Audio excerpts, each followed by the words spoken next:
About 11:15 a.m. on a sunny, good to see the sun out. That's a news flash in that department. But a sunny 9-race Thursday afternoon here at Gulfstream Park West. You get a sense of the amount of water we have been inundated with in this part of the country over the last 24 hours. Thankfully, the rain has stopped, but a sea of slop and no turf racing on the program as we welcome you to this live Thursday edition of Gulfstream Park West today. We've got Jason Blewett, Ron Nicoletti from our respective studios, and I'm glad, Ronnie, we can put the umbrellas away for the time being. Hopefully, as the week progresses, we'll get back on the turf, but you figured this would be the reality today. We're sloppy with no grass racing. Yeah, I mean, it's really, really rained. It's not just, we have South Florida rain. It usually rains for a couple hours, stops for a couple hours. This has been steady since, I think, Tuesday. Yep. So the track looks good, and I'm sure if the sun stays out the rest of the day, you watch that track dry out. So we won't be on the turf, but we got to deal with what we got, and it should be a lot of fun. We got a couple of really nice races a little later on. Yeah, Ronnie and I were just talking. The 5th and 7th are our personal highlights for sure, and we'll delve more into the fields in just a few seconds. It's already day 14 of 40. We are past the quarter marker of this 40-day racing stint here at GPW, and I thought it would be on a no-turf sloppy track Thursday, a good time just to take a look at the jockey and trainer standings. And up first, you've got Edgar Zayas leading the riders, Ronnie. He picked up 2 wins yesterday, and he's got 20 for the meet over Misael, who also had a good Wednesday afternoon at GPW. Yeah, he had 3 victories yesterday, MCL, so he's catching up. And it almost looks like you can get a stamp from the last meet and put it in there. They look like they're just all red. I got Sammy up there now and Miguel Vasquez. So it's just, like you said, only a quarter of the meeting. Going to see how it shakes out. Of course, we got Paco back, and we'll have some other jocks joining us from up north pretty soon. Yeah, no doubt. Paco picking up a 2-win Wednesday afternoon, and Angel Arroyo, in fact, cracking the top 5 with 8. And Angel's up there not only because he's a good rider, but in large part, he has been the first-drink rider for Ken Sweezy, trainer Ken Sweezy, who has gotten off to a bang-up start. I spent some time on Saturday talking to Ken's longtime buddy and assistant, and Steve Moyer, and those guys go way back with me to the Jimmy Jerkins days, and good to see Kent doing a good job with 5 wins. But it's funny, Ronnie, you've got kind of a home field advantage, if you will, in many respects for Antonio and Rohan Crichton, who maybe at this point, considering they have a large chunk of their operations here at Gulfstream West, they're co-leading trainers with 6 wins. Yeah, it's always been my angle when we shift tracks and go to Gulfstream Park West to the first couple of weeks to pay attention to the trainers that are based here at Gulfstream Park West, and they're not that far ahead. Ken's having a good week, and Safi, I'm sure, and Carlos will be right on their tails. No question about it. Now, we've got a $9,000 carryover in the Rainbow Six, no guarantee on this Thursday afternoon, and that will begin anew in race number 4, the Jackpot Rainbow Six. Again, just a few days removed from somebody taking the thing down on Sunday for about $250,000. So that is a low risk and low investment, but highly rewarded type wager that's coming your way again in the 4th race. Of immediate concern, however, is my opening pick 5 over this sloppy main track, and I'm going to go 3 deep in this first race. I don't really want to get too tied up with who's bet early because it is very early. I'm hoping I've got speed horses, and I do like the 14 Venezuelan Champion, who won't by 12:05, won't be anywhere near that 24 to 1 status for Alexis Delgado. More in the first and the second. I played the second race. It looks like a 2-horse affair in my eyes, and I saw Pete had basically an 8-5 and a 9-5 shot on the line with the 2 and 4. A couple of horses in the 3rd. I want speed there. The 4th race, I went 2 deep. I think the 2 Slippy is an interesting horse. His races haven't been all that bad of late. He's 12 to 1 in the program, and he's a short to long, or not a short to long, but I think he can control with Angel. I'm going to try to wire that field with 2 Slippy, who's again a pretty juicy price, and you've got that matchup between Paney Price's little brother and our private jet from the rail, alongside the Ron Spatch train number 9 in Man of Vision, who has just been. How good has that horse been, Ronnie, in his abbreviated 3-race career? Yeah, he's won both the races by open lengths. He's been very impressive. He comes off the layup. He beats the 2 lifetime claimers, and now we'll see if he can handle the next jump up in competition, but he's been very good. I'm going to show you a stat with Mr. Spats in a little while. Now, we had 8 races here yesterday, 7 winning favorites on that 8-race Wednesday card, and taking that a step forward, we had 5 wire-to-wire winners, and then 2 additional horses tracked in second before taking over. So you may want to go into this 9-race Thursday trying to suss out speed horses, and that's my plan of attack, hoping the dip, not only getting back on the dirt, but the dip to 12.5 is really going to bring out even more forward interest from the number 14 Venezuelan champion, who's an unknown in many respects at crunch time because he just hasn't run well in his 3 races today, 2 of which are on the dirt, but they've been at just much higher levels than this. And I felt as though as he tries a wet track for the first time, being a city zip, he might like it off track. I'll put him over the number 9 horse in Twilight Galaxy, who I do respect Efren Loza anytime he runs one. And the fact that he's got Edgard off this long layoff certainly piques my interest. He's plunging to the 12.5 level this afternoon, Twilight Galaxy. First race, he failed to fire. Was on the turf here last October. But check this stat out with Efren Loza Jr. I found it interesting. A layoff of 180 days plus on all surfaces in sprints. He's 7 for 14, 50%, 57% in the money. 444 was the return investment. So he's done it 14 times. He's won 7. That's coming off the bench. I'm sure some were 180 days. Some might have been a little longer. So you got to take that into consideration. But off that stat and Edgard, I put this one on top of my ticket. Yeah, about a 53-week layoff. This is not a barn bringing back Twilight Galaxy that wastes all that many bullets. It seems like Efren's pretty adept at picking and choosing the right kind of spots, and we'll see how he does, again, getting Edgard in that first race for the fillies.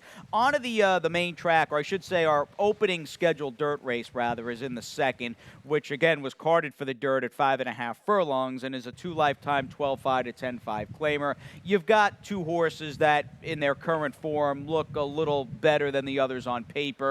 In the 4, who you picked in T.O. Will, and we'll take a look at Captain Duke, who's knocking heads with Baby Brother. They're coming out of the same race here on that opening Sunday card, and I felt as though, you know, retrospectively, that Captain Duke, as well as he ran in this race against Curtains Up, who's in the black cap down on the rail with the white bridle for Safi, I think Captain Duke, again, this was a good effort, but he was against the grain of a track that was heavily tilted towards the inside. There were 9 inside speed wire-to-wire winners in the first 19 races on that Saturday, October 3rd and Sunday, October 4th.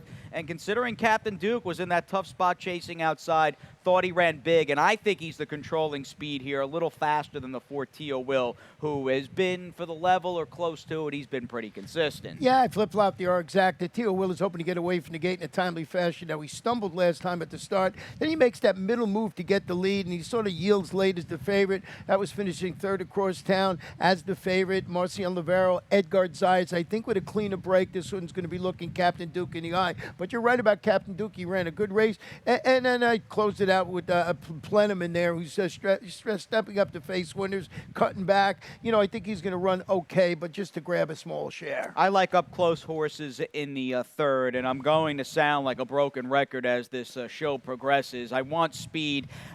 And something I didn't mention in the 1st, but I'll knock off 2 birds here. This 3rd race, which now goes at 7 on the dirt, which is a 12.5 to 10.5 claimer. You know, not only are you trying to obviously find dirt for him, and there's just not a lot of it to go around, much like the first race field, I think 7/8 of a mile is going to be a pretty demanding trip for this race. And in the end, that's what won out for me in picking the number 4, Winter at Bastogne, who I worry he might not be as fast as the 5, Happy Danza, who looks like a send to me in this spot. If I'm Burgos, I'm getting to the lead, and if he can go 7, he can go 7. I think Happy Danza is dangerous, but despite being 0 for a baker's dozen, I like the 4, Winter at Bastogne, who at least ran pretty well, again, showing early interest in his last start around 1 turn, rather, in the middle of September over at Gulfstream. He just didn't run well on that opening Saturday card going 2 turns. Yeah, with the best stone, cutting back to the 7, I think it's going to be right there. He set the pace, he faded. That was on that sloppy track on opening day. I went with the 1 Custom Cat who you have in third, who's debuting locally after returning from an extended layoff. Now, this was at Evangeline Downs to finish second, going 6 furlongs on the dirt. I think he's worth a look in this spot just because, like you said at the top, that just not a lot of dirt for him in this race. So I'm going off that. Now, this horse was 20 to 1 on the morning line, but that doesn't mean anything because that was for the turf race. Yeah, turf race. So it doesn't mean anything. And I closed it out with Grand Union, who's going back to the main track. He showed some speed against Simler, going 5 on the turf. I think he's part of the pace this afternoon. Oh, he's likely to show speed. I'm with you, and maybe a rebound candidate. Not that he ran badly. Yeah. His dirt form and even turf races are okay. He's a contender. We'll see how he does towards the outside for trainer J.C. Avila. Picked up a win here yesterday as we take a little breather on GPW today. Back with the Rainbow after this.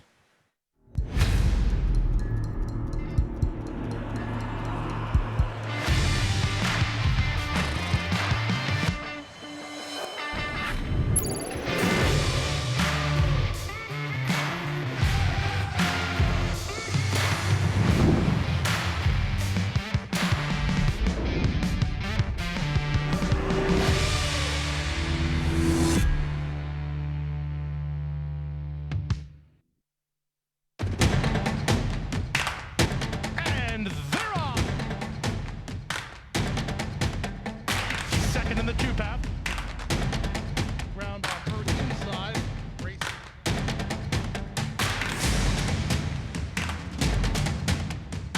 And a quarter of a mile to go, and he's 6 on top. Last of the 12 as they roll into the backstretch.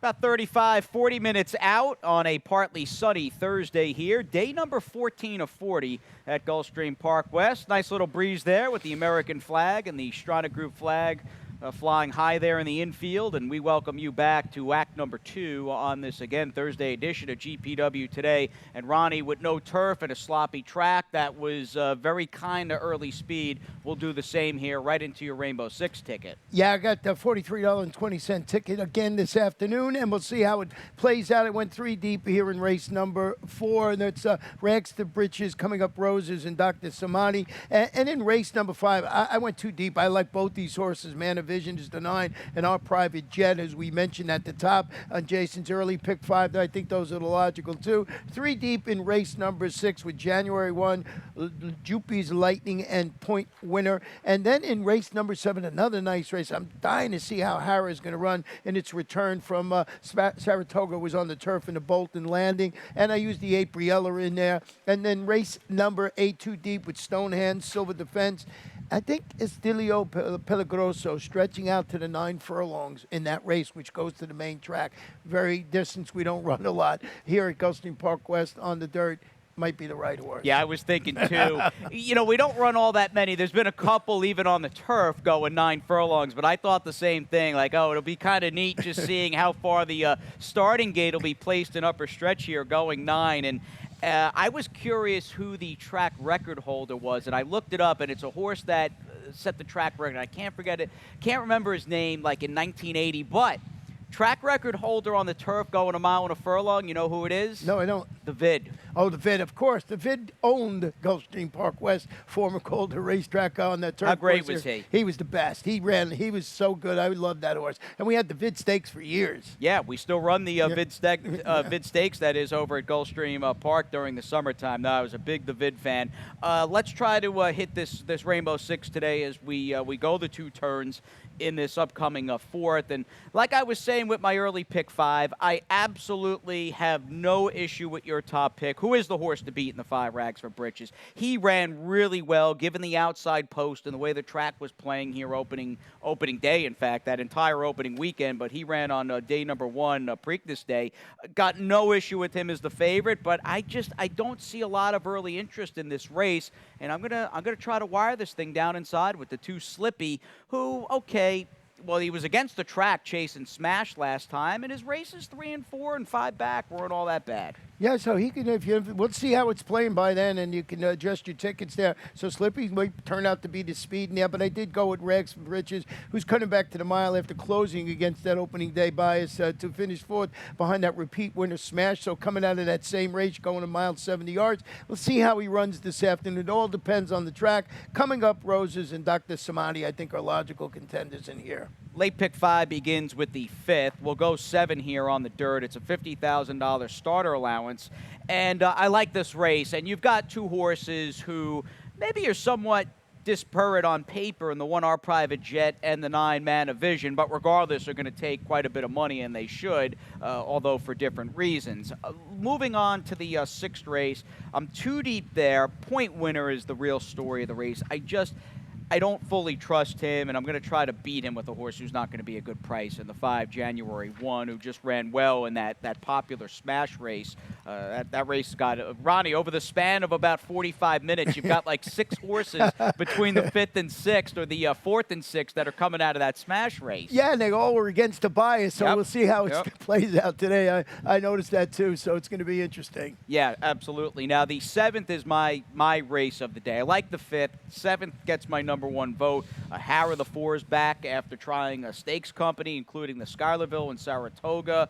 The 8 Briella's been good in her 2 races on the dirt for Michael Yates. And what do you do with the 11 Don't Float the Ice, who might have more of a turf pedigree, but if she clears from out there and speed is as good as it was here yesterday, she could wire the field. I'm really anxious to see what Don't Float the Ice does. And then a very logical 2-horse spread for me, closing things down for a $24 play.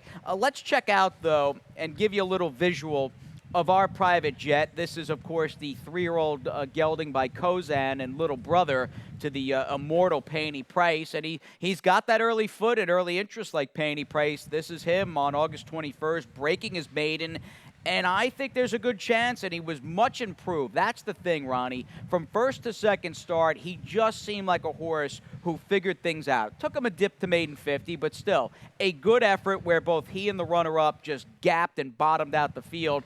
I like him as the inside speed down inside with Edgar Zayas. I'm saying Our Private Jet handles the bump up in class. Yeah, and if you talk to the connections, it took him a while to win because he was as goofy as his brother was in the mornings. They had to really straighten him out. So Man of Vision is another horse. But we're going to start. I want to show you. I pulled 2 stats here because I thought it would be interesting to compare them. But I'm going to show you the first one. It is with Georgina Baxter with a winner last out. Sprints on the dirt. She's 11 for 40, 28%, 73% in the money. 193 is the return investment. That's just over the past 2 years. So wanted to show that. And then when we talk about Man of Vision, I'll show you stat on Ronnie Spatz.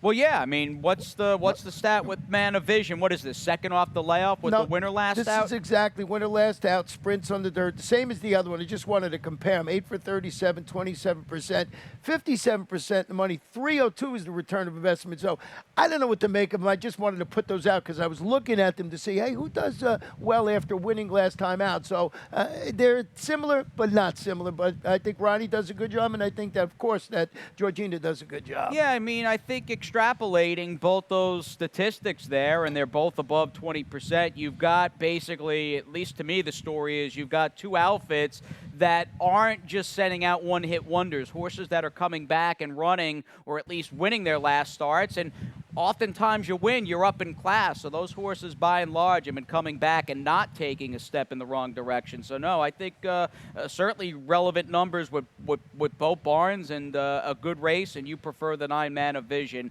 who's just got a lot of heart. I bumped into Ron Spatz on my way to the track this morning, gave me a big thumbs up, said the horse is doing well. Let's move on to the 6. We'll start the late pick 4. You got to get around the 2-point winner in this race, who we have not seen since February 1st. And he is taking the big precipitous plummet in for the 62.50. Not a lot of speed with this horse, and that concerns me, along with the drop and the layoff. And I can see, Ronnie, you don't trust him really at all. You've got him third. Yeah, I'm going to watch one. I know the big drop. He was in the Grade 3 Swale Stakes during February. So I went with the horse that you have on top, January 1. He's turning back to the mile, closed from way back on Country Line Road to finish second to who? Smash in the opening day slop fest contested at a mile 70. Ronaldo Richards and Miguel Vasquez. Jupy's Lightning in second for me, who's cutting back to 8 furlongs, tracked the pace last time out. We've got our race of the day coming up, a very worthy featured seventh, which is off the turf naturally, but a good field here, no doubt. 2-year-old fillies in this high-priced allowance optional claimer. Let's start with, we'll just go basically sequentially from the 4 Hara, and we'll work our way outside.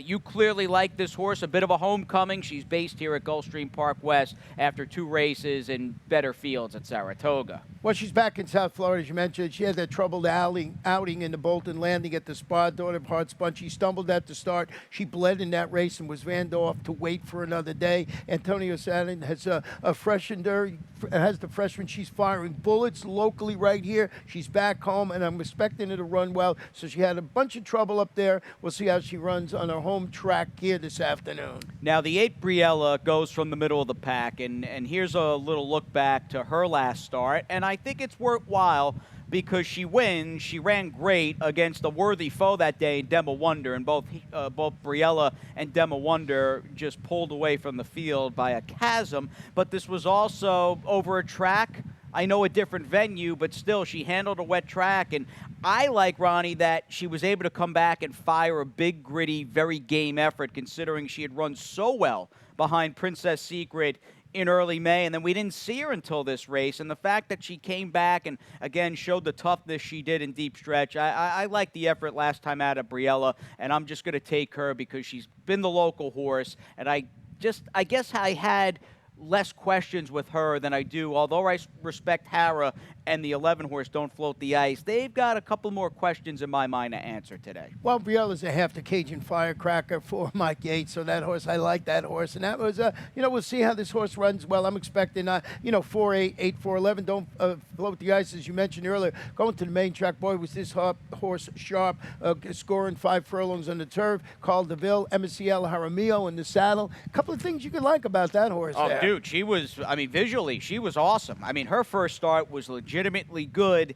Don't know about the dirt, but like I said at the top, if she's able to get around, and it could happen, if she's just naturally faster than Briella and clears off, and speed plays the way it did here yesterday, her pedigree may not matter all that much, and we'll learn a bit more about the quality and certainly main track department with Don't Float the Ice, who, again, was just really good in her first start a few weeks ago for Carl DeVille.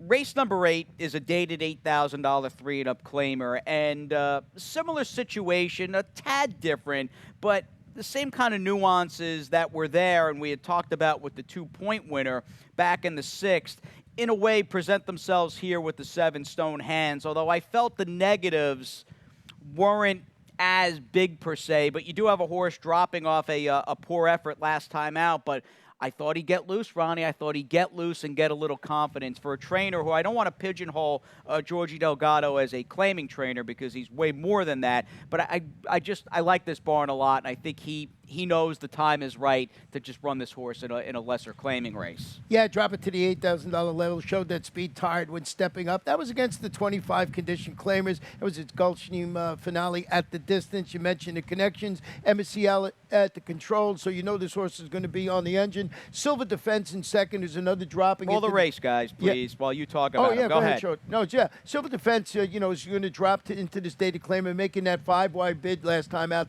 to finish third against open claimers, going 5 across town. It was a good. I thought it was a pretty good race. He takes, he drops down in competition. I think he runs well this afternoon. I like the field he's coming out of. This was closing a weekend over at Gulfstream Park, and I feel as though, even though you've got Stone Hands on a big dip to 8,000, I think for around the 8, 10, 12, 5 level, Game Boy Benny, Hero Tiger, they're good horses. And fact of the matter is, you've got a horse in Silver Defense who in the race we just looked at hadn't started since mid-January. So maybe a good race just to get him back tighten him up a bit, and a stronger effort might be forthcoming, and he has won on an off track before. He's a horse that handles wet. Major player there from slightly off the pace. Let's wrap things up here. The ninth race on this Thursday card. Again, we'll go a mile and a furlong for the first time, I think, this meet on the main track. Who sure. knows when the last 9 furlong race was on the dirt here at Gulfstream West. But again, fairly modest-looking field on the dirt, and like you, this to me looks like the spot for the Tennessee Pelagroso, despite being 0 for 11. He runs back to his last. The others might have a long day and a tough day trying to cut him down. No, he's hit the board at the distance to pass, albeit on the turf, and that's the same thing with the 6 Gun of Glory. Has shown speed going 9 furlongs on the turf in the past. Do they translate that to this distance on the main track? It'll be interesting to see, but I agree with you. I think the 10's the one to be. About 21 minutes on the clock. Let's call it 25 before they spring the latch. We'll take a little breather here. Pete Aiello up next with those scratches and changes.